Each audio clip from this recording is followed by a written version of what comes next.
Second leg में हम लोग को उम्मीद थी कि शायद हैदराबाद भी कराची जाके तो बेहतर परफॉर्म करने लग जाएगा, हाँ अपने होम ग्राउंड में परफॉर्म करेगा, और रावलपिंडी से भी ये उम्मीद थी। लेकिन अभी तक हैदराबाद ने एक खेला, पेशावर ने भी नहीं, रावलपिंडी ने भी एक कराची के मैदान में खेल लिया, लेकिन अभी तक कोई स्कोर नहीं कर पाया। और आज रात में भी मैच है कराची वर्सेस हैदराबाद, तो रात वाले मैच से आपको क्या उम्मीद है? क्या लग रहा है कि हैदराबाद आज टक्कर दे पाएगी कराची को, जो कि हमें बहुत मुश्किल लग रहा है? बिल्कुल, देखिए कराची किंग्स की टीम है ना, अगर आप उनको देखेंगे तो उनके साथ पेशावर ज़ल्मी ने जिस तरीके से खेला है, कराची को बड़ा डेंट पड़ा लास्ट मैच में, but they are still at number 4। उन्होंने 4 में से एक मैच हारा, 3 जीते हैं, तो Karachi will be important side.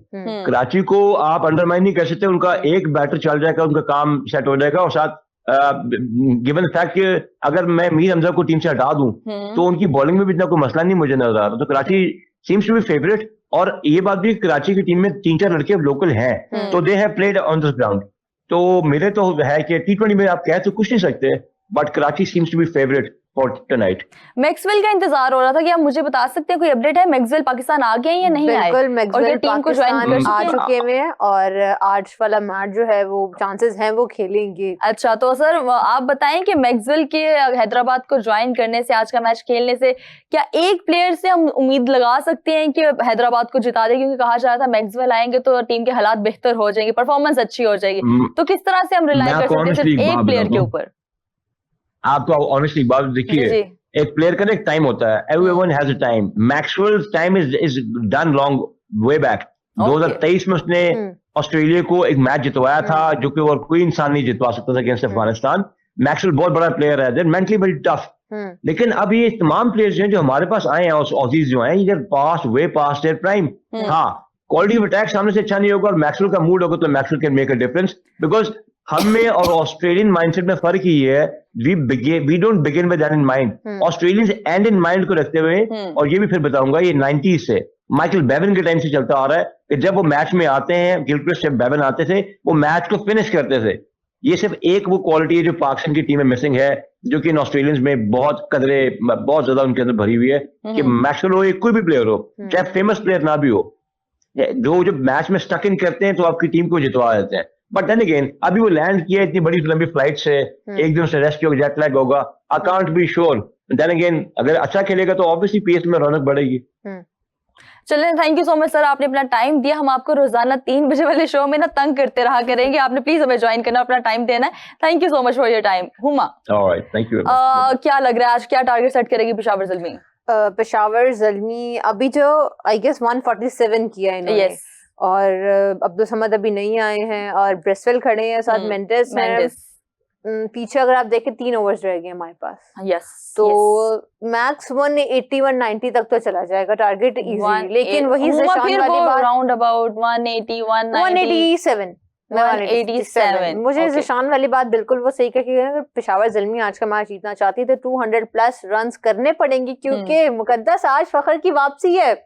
फखर की और फखर की मैच के बाद आज फखर वापस से आ रहे हैं। एग्रेसिव है बहुत ज्यादा, और मैं चाहूंगी वो अपना एग्रेशन, अपना वो जो एक कहते हैं ना अपना ऑरा, आज लेके आए वापस।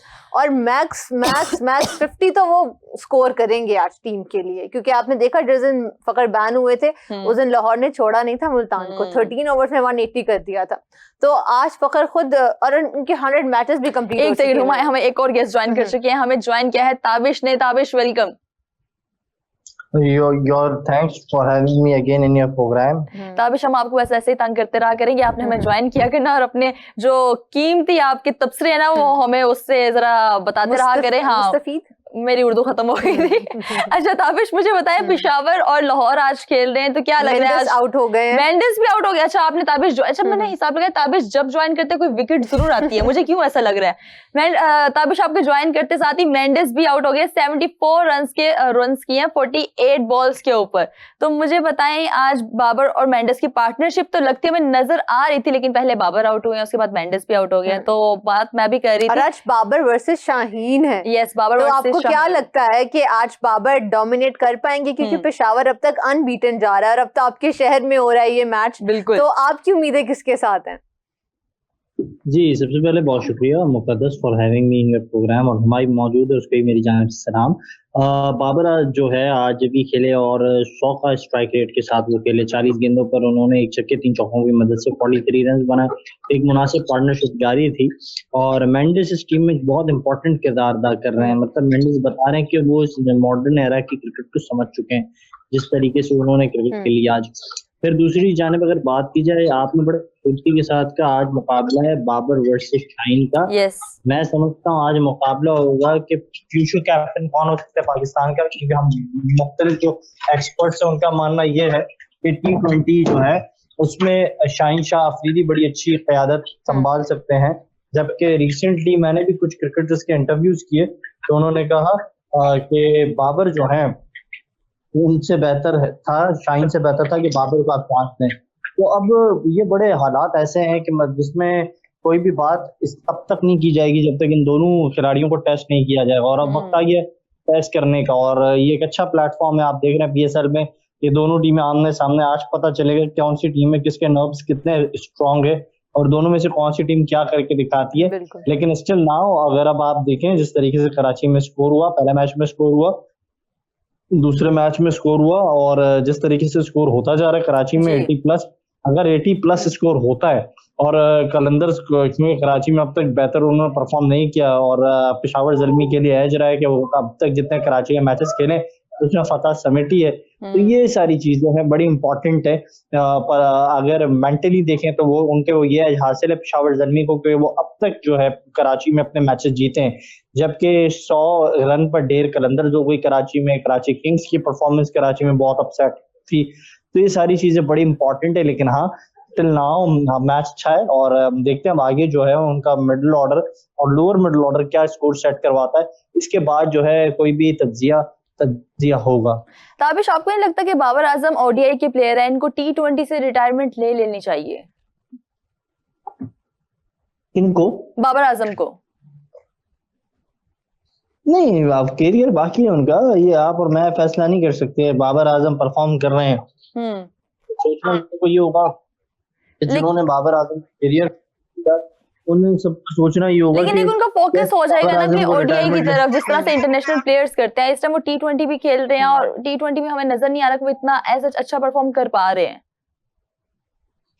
हाँ, ये आपने बिल्कुल बजा फरमाया, लेकिन कहने की ये बात है कि जिस तरीके से बाबर आजम T20 में लास्टली एक मैच खेला 50 किए उन्होंने, 50 बॉल्स पर उन्होंने 80+ किए।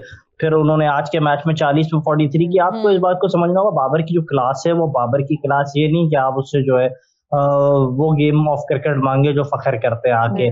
बाबर आकर चार्ज नहीं कर सकते, वो आकर इनिंग बिल्ड कर सकते हैं। इस बात को समझना होगा, माइक हैसन को भी समझना होगा, या आकिब जावेद को भी समझना होगा, PCB मैनेजमेंट को भी समझना होगा।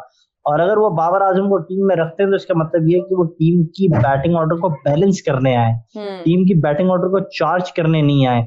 अगर आप बाबर को रख रहे हैं तो there is no place for Salman Ali Agha. एक ही माइंड सेट के दो खिलाड़ी टीम में नहीं हो सकते। अब जो क्रिकेट है वो बहुत तेज हो गई है। माजी में ऐसा होता था, यूनिस खान जो है, शोएब मलिक जो है वो एक ही टीम में होते थे, या यूनिस खान या मोहम्मद यूसुफ एक ही टीम में होते थे T20 में। लेकिन अब ऐसा नहीं है। आपने देखा 2007 का वर्ल्ड कप था या 2009 का वर्ल्ड कप था, 2009 के वर्ल्ड कप में भी यूनिस भी थे, मिसबा भी एक ही टीम में थे। तो अब वैसा नहीं है। Now you have to move on. अब बाबर आजम की यहाँ कौन काउंसिलिंग कर रहा है? मिसबा उल हक कह रहे हैं कि आपको वो पुराना बाबर आजम जो है मिल चुका है। बाबर आजम की बात की जाए, मिसबा उल हक की बात की जाए, दोनों की माइंडसेट ऑफ क्रिकेट जो है वो अप्रोच अलग है। लेकिन जो when it comes to Pakistan team, अब सेलेक्टर बन चुके मिसबा उल हक, तो फिर वो किस बुनियादों पर बाबर आजम को पिक करते हैं, क्या उनका माइंडसेट होगा? वो माइक हेसन को क्या जो है वन लाइनर बता सकते हैं बाबर आजम के लिए? वो क्या स्ट्रेटेजी की गाइड कर सकते हैं माइक हेसन को? माइक हेसन उनकी कितनी बात को सुनेंगे, समझेंगे? क्योंकि बहुत सारी चीजें when it's come to the national cricket और when it's come for the international criteria तब्दील हो जाती है। बिल्कुल।